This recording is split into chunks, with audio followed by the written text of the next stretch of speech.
एक बार फिर से रियान पराग विवादों में घिर चुके हैं। एक बार फिर से ट्रोलर्स उनको ट्रोल करने लगे हैं। आप सभी लोग जानते हैं रियान पराग बहुत ज्यादा बड़बोले अंदाज के हैं, कभी भी कुछ भी बोल देते हैं, जिसके चलते वो ट्रोलर्स का शिकार अक्सर होते रहते हैं। लेकिन इस बार वो अपने गेंदबाजी के एक्शन को लेकर विवादों में घिर गए हैं। ऐसी कौन सी अतरंगी और हैरत अंगेज गेंदबाजी कर दी है पराग ने, चलिए आपको बताते हैं इस वीडियो में। लेकिन उससे पहले आप सभी लोगों का बहुत बहुत स्वागत है न्यूज नेशन स्पोर्ट्स में। मैं हूं आपके साथ श्रद्धा पांडे। इंडिया और बांग्लादेश के बीच में दूसरा टी20 मुकाबला खेला गया दिल्ली के अरुण जेटली स्टेडियम में, जहां पर टीम इंडिया की जब बल्लेबाजी आई शुरुआत में तो बिल्कुल ताश के पत्तों की तरह शुरुआत रही, क्योंकि सभी लोग जल्दी आउट हो गए थे। सूर्य कुमार यादव जल्दी पवेलियन लौट गए थे, संजू सैमसन, अभिषेक शर्मा जल्दी पवेलियन लौट गए थे। हमारे 3 से 4 विकेट बहुत ज्यादा जल्दी गिर गए थे। लेकिन उसके बाद रिंकू सिंह ने अर्धशतकीय पारी खेलकर टीम इंडिया को अराउंड 200 के टोटल तक लेके गई और रियान पराग की बल्लेबाजी, रियान पराग की और रिंकू सिंह इन दोनों की साझेदारी से टीम इंडिया अच्छे खासे स्कोर पर पहुंच गई थी कि बांग्लादेश, उनको पता था कि इस स्कोर तक तो नहीं पहुंच पाएगा। रियान पराग की बल्लेबाजी की बात करें तो 15 रन उन्होंने बनाए, हीरो बनने का मौका था, बट बल्लेबाजी में फिर से थोड़ा सा फ्लॉप साबित हुए।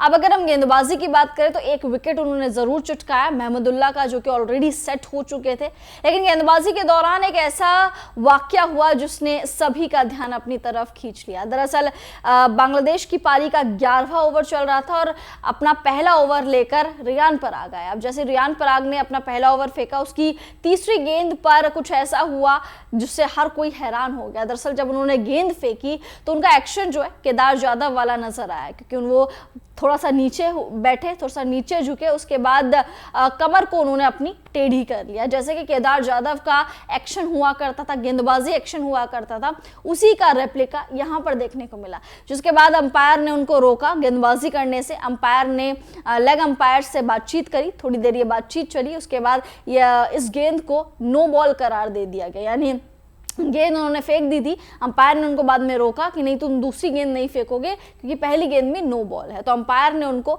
नो बॉल करार दे दिया। अब इसी में सब लोग यही कह रहे हैं कि ये एक कुछ लोग कह रहे हैं फेयर डिलीवरी थी, कुछ लोग कह रहे फेयर डिलीवरी नहीं थी। अब इसमें एमसीजी का नियम क्या कुछ कहता है, क्रिकेट का नियम क्या कुछ कहता है, सबसे पहले वो जान लेते हैं। देखिए, इंटरनेशनल क्रिकेट में गेंदबाजी के नियम कहते हैं कि गेंद फेंकते वक्त गेंदबाज का पिछला पैर अंदर आना चाहिए और उसकी डिलीवरी के बताए गए तरीके से संबंधित रिटर्न क्रीज को नहीं छूना चाहिए। जब रियान ने गेंद डाली तो उनका बैकफुट रिटर्न क्रीज के करीब भी नहीं था, जिसके परिणाम स्वरूप नो बॉल दी गई। दरअसल जब उन्होंने गेंद छोड़ी तो उनका पिछला पैर घास पर था।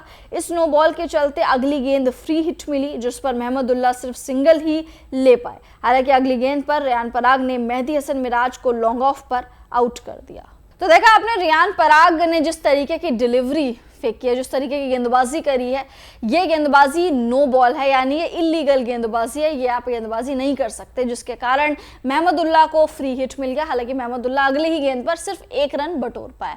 लेकिन रियान पराग, बीइंग रियान पराग, कभी भी किसी भी टॉपिक पे वो चर्चाओं का विषय हमेशा बन जाते हैं। बल्लेबाजी से उनकी काफी ज्यादा उम्मीद थी और उनकी और रिंकू सिंह की एक छोटी सी पार्टनरशिप बिल्ड हो गई थी, लेकिन उस पार्टनरशिप को बड़ा नहीं कर पाए रियान पराग। बट उम्मीद करेंगे अब रियान पराग द बेटर निकल कर आए। रियान पराग गेंदबाजी में तो हमने देख लिया, बट बल्लेबाजी में भी वो निखर कर आए। कमेंट्स करके बताइए क्या लग रहा है कि तीसरे मैच में रियान को अगर मौका मिलता है तो क्या बल्ले से दमखम दिखा पाएंगे या फिर नहीं। न्यूज नेशन अब व्हाट्सएप पर खबरों के ताजा अपडेट के लिए न्यूज नेशन के इस QR कोड को स्कैन करें।